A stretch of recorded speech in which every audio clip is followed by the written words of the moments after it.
이재명표 예산에 굴복한 기재부. 불가라더니 무더기 통과.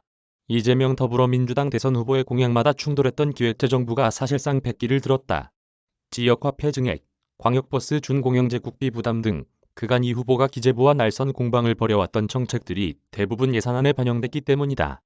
당초 6조 원 발행 규모였던 지역화폐는 30조 원으로 늘었고 경기도의 준공영제 버스 부담도 결국 국비 30%에서 50%로 상향됐다. 홍남기 경제부총리 겸 기획재정부 장관이 어렵다며 그토록 반대하던 양도세 부과기준 상향과 가상자산 과세마저 국회의 뜻대로 결정됐다. 문제는 지난 3일 의결된 예산안의 잉크도 마르지 않은 상황에서 180석을 가진 거대 여당의 재정 지출 압박은 끊이지 않고 있다는 점이다. 더불어민주당이 지난 7일 신종 코로나 바이러스 감염증 방역 조치로 피해를 입은 소상공인, 자영업자의 손실 보상을 위해 내년 초 추가 경정 예산 편성을 검토할 수 있다는 뜻을 밝혔다. 이 후보가 전날 소상공인, 자영업자 50조 원 피해 보상을 거론한 데 대한 후속 조치다. 이 나라가 기재부 나라냐 이재명. 준공영제 국비, 지역화폐 증액.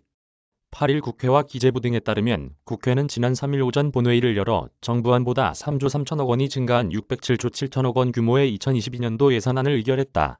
예산안에는 경기도가 요구한 내년 광역버스 준공영제 국비 지원 50%를 반영한 사업비가 포함됐다.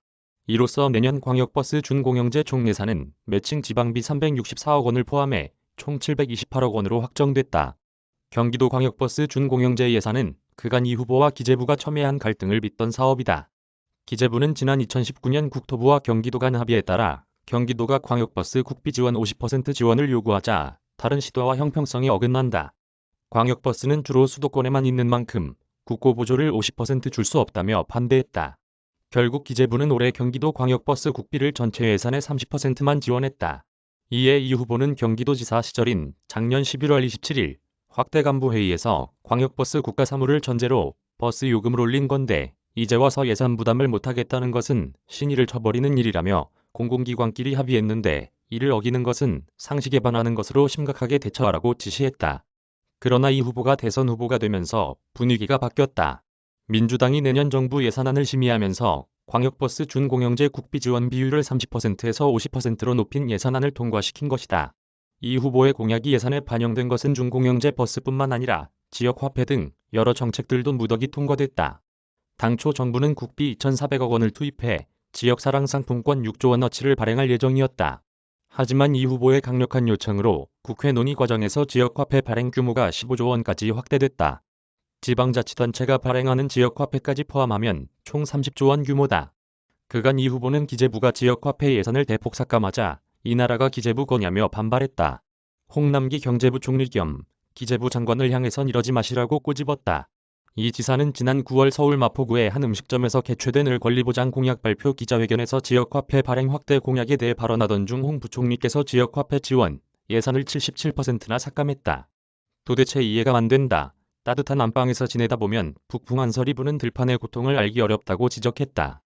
또 지난달 27일 전남 강진시에서 진행한 농업인들과의 간담회에서 이 후보는 두드려 패는 것은 안 되고 맹mer하면서 힘을 좀 주세요. 써 보일 테니까라고 했다. 가상자산 유예, 양도세 부과기준 상향도, 가상자산 과세도 같은 맥락이다. 당초 정부는 지난해 발표한 세법 개정안에서 2021년 10월부터 가상자산 과세를 시작하려 했다.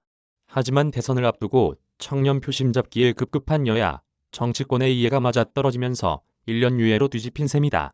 시행에 문제가 없다고 자신했던 기획재정부는 거듭 반대 입장을 표명했지만 결국 힘을 쓰지 못했다. 여기에 내년 새 정부가 들어서면서 1년 정도 시행 시기를 늦출 경우 아예 가상자산 과세가 없던 일로 될 가능성도 배제할 수 없다.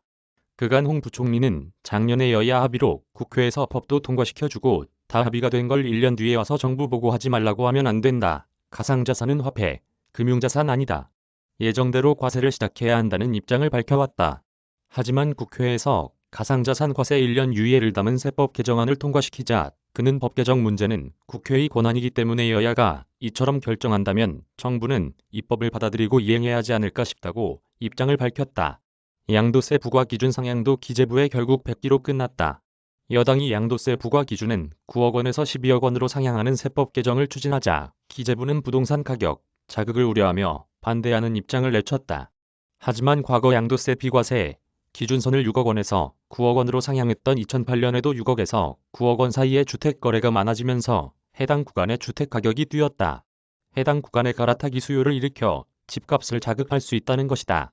하지만 결과적으로 법안이 통과되면서 기재부의 입장이 머쓱해진 상황이다. 홍 부총리는 지난달 30일 부동산 시장 심리를 자극하지 않을까 우려된다면서도 부과 기준 조정에 신중할 필요가 있다는 의견을 소위에서 전달했다고 말했다. 잉크 또한 말랐는데 벌써 추경 압박. 기재부 해주고 욕먹는다.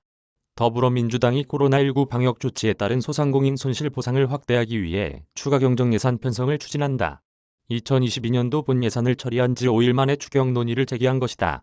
이재명 대선 후보가 연일 손실 보상 확대를 주장하자 민주당도 이에 호응해 내년 대선 이전에 추가 지급을 마무리하려는 전략으로 해석된다. 박완중 민주당 정책위의장은 7일 기자간담회를 열고 추경을 하자는 것이다. 일상 회복을 위한 방역 단계가 수정된 탓에 손실 보상을 보완해야 한다는 메시지라고 밝혔다.